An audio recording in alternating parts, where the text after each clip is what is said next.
Assalamualaikum warahmatullahi wabarakatuh. Di sini kami akan mempresentasikan hasil diskusi dari kelompok kami. Sebelumnya saya akan memperkenalkan anggota dari kelompok kami, yaitu yang pertama saya sendiri Siti Nur Anissa dengan NIM 19521000040. Yang kedua Resita Dia Harfiani dengan NIM 19521000044. Dan yang ketiga yaitu Abdul Qadir Jailani dengan NIM 14521000106. Sini kelompok kami akan membahas mengenai distribusi kepada pemegang saham, dividen dan pembelian kembali saham. 15.1 Dividen versus keuntungan modal, mana yang lebih disukai oleh investor? Teori dividen irrelevan. Profesor Merton Miller dan Franco Modigliani atau MM mengemukakan teori bahwa kebijakan dividen tidak berdampak pada harga saham maupun biaya modal suatu perusahaan. Kebijakan dividen merupakan sesuatu yang irrelevan. Beberapa pendapat MM mengenai pengembangan teori berdasarkan asumsi-asumsi yang ketat, yaitu yang pertama, nilai suatu perusahaan hanya ditentukan oleh profitabilitas dasar dan risiko usahanya. Yang kedua, setiap pemegang saham dapat menentukan kebijakan dividennya sendiri. Yang ketiga, banyak saham milik investor institusional yang tidak membayar pajak dan dapat membeli serta menjual saham dengan biaya transaksi yang sangat rendah. Alasan mengapa beberapa investor lebih menyukai dividen. Karena teori MM mengandalkan asumsi tidak adanya pajak dan biaya transaksi. Artinya, investor yang lebih menyukai dividen hanya perlu menciptakan kebijakan dividennya sendiri dengan menjual sebagian sahamnya setiap tahun. Alasan mengapa beberapa investor lebih menyukai keuntungan modal, yaitu peraturan perpajakan mendorong banyak investor individual untuk lebih menyukai keuntungan modal dibandingkan dividen. 15.2 Permasalahan kebijakan dividen lainnya. 1. Hipotesis muatan sinyal atau informasi, information content or signaling hypothesis, teori bahwa investor menilai perubahan dividen sebagai sinyal ramalan laba oleh manajemen. Pengertian dari sinyal sendiri adalah suatu tindakan yang diambil oleh manajemen suatu perusahaan yang memberikan petunjuk kepada investor tentang bagaimana manajemen melihat prospek perusahaan. 2. Dampak klien atau clientel effect. Kecenderungan suatu perusahaan untuk menarik sekumpulan investor yang menyukai dividennya. Pengertian dari klien sendiri adalah kelompok pemegang saham yang berlainan menyukai kebijakan pembayaran dividen yang berbeda-beda. Yang berikutnya, menentukan kebijakan dividen dalam praktik. Untuk poin yang pertama, menentukan sasaran rasio pembayaran, antara lain model dividen residual. Jika suatu perusahaan mengikuti kebijakan dividen residual secara kaku, maka dividen yang dibayarkan setiap tahunnya dapat dinyatakan dengan menggunakan persamaan sebagai berikut. Dividen sama dengan laba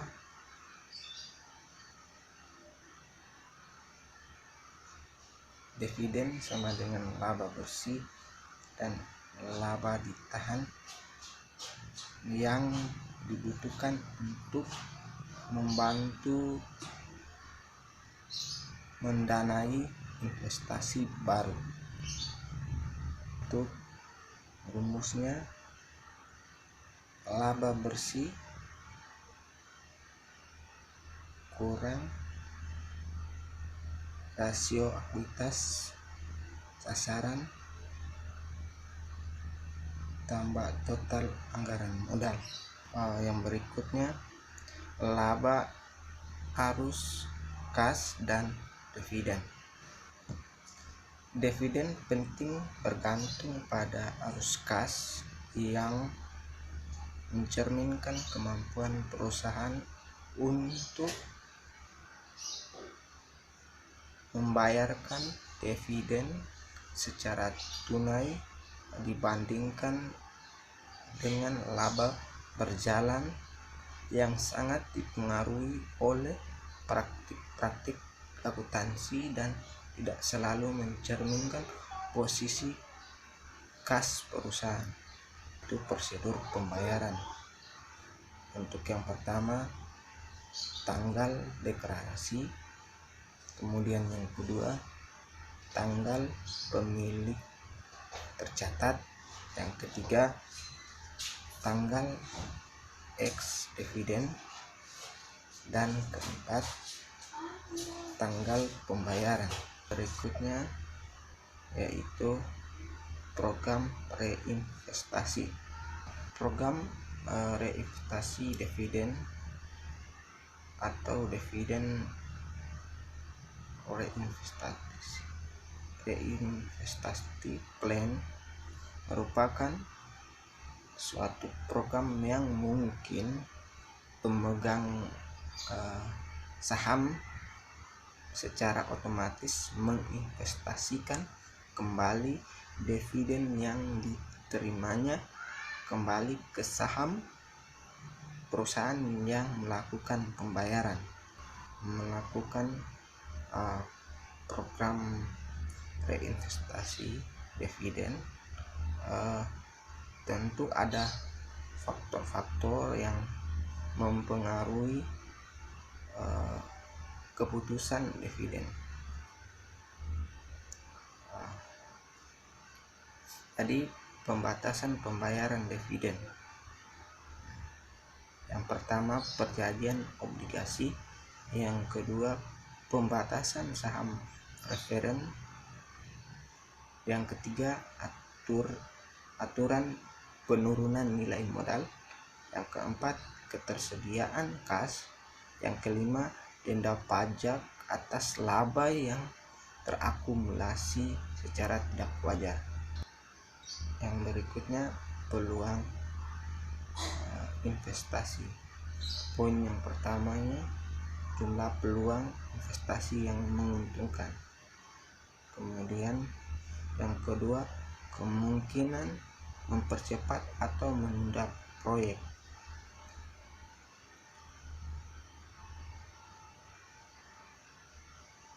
Untuk faktor-faktor yang berikutnya, ketersediaan dan biaya sumber-sumber modal alternatif. Yang pertama, biaya pinjam saham baru. Yang kedua, kemampuan untuk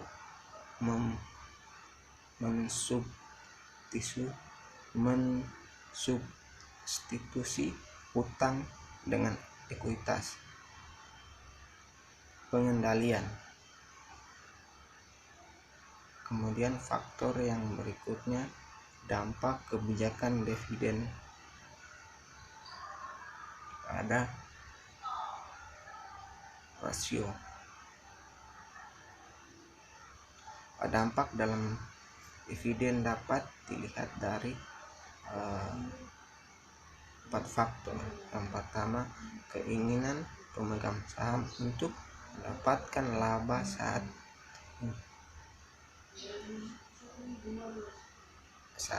ini versus masa depan, atau mendapatkan laba saat ini versus laba yang akan datang atau masa depan. Yang kedua, anggapan tingkat risiko dividen versus keuntungan modal. Yang ketiga, keuntungan pajak atas keuntungan modal dibandingkan dividen. Yang keempat, muatan informasi dividen atau sinyal. Selanjutnya, dividen saham dan pemecahan saham. Pecah saham merupakan suatu tindakan yang diambil suatu perusahaan untuk meningkatkan jumlah lembar saham beredar, seperti melipat gandakan jumlah lembar saham beredar dengan memberikan 2 saham baru kepada setiap pemegang saham untuk setiap satu lembar saham yang sebelumnya ia miliki. Dividen saham merupakan suatu dividen yang dibayarkan dalam bentuk tambahan lembar saham dan bukan dalam bentuk tunai. Selanjutnya, dampak pada harga saham. Dari sudut pandang ekonomi, dividen dan pecah saham hanyalah tambahan lembar kertas belaka. Akan tetapi, dividen dan pecah saham memberikan manajemen cara pembagian sinyal dengan biaya yang rendah bahwa prospek perusahaan terlihat baik atau bagus. Selanjutnya, pembelian kembali saham.